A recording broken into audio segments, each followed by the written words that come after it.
Formal nang inirefer ng plenaryo ng Kamara sa House Justice Committee ang 4 na reklamong impeachment laban kay Vice President Sara Duterte araw ng Lunes, February 23, 2026.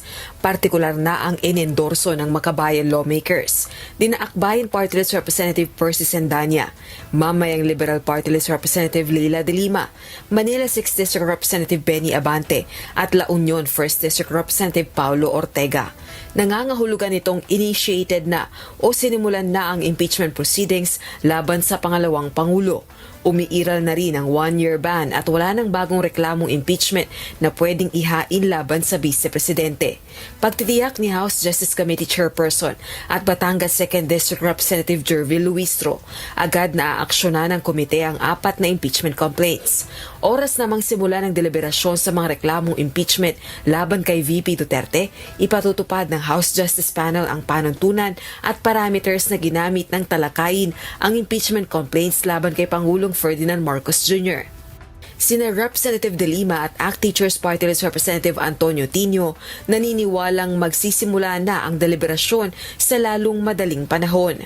So hindi malayo na mag-start na rin ang Committee on Justice. It really depends on the committee chair, Representative Luistro, kung mag-start na baka Monday na. And you know that just like yung impeachment complaint against PBBM, ang una munang gagawin, ang una munang tatalakayin would be the determination of sufficiency in form and substance. Thank you. Once ma-refer na sa Justice Committee ay magsisimula na sa lalong madaling panahon yung Committee on Justice hearings katulad nung nangyari sa impeachment complaints laban kay Pangulong Marcos. Samantala, ngayon pa lang ay kumpiyansa na ang mga endorser na susuportahan ng House Majority members ang reklamong impeachment laban kay VP Duterte at may aakyat sa Senado.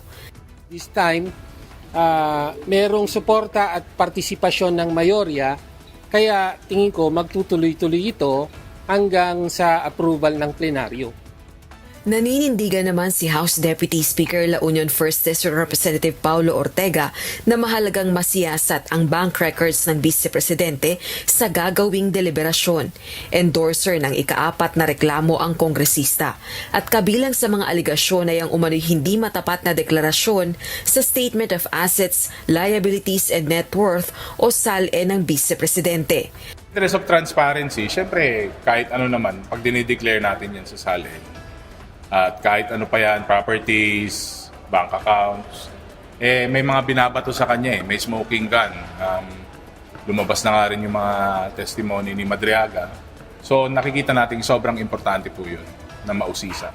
Gayunman, paglilinaw nito, pagdedebatehan at pagbobotohan pa kung aaprubahan ng House Justice Committee members ang hakbang na ito.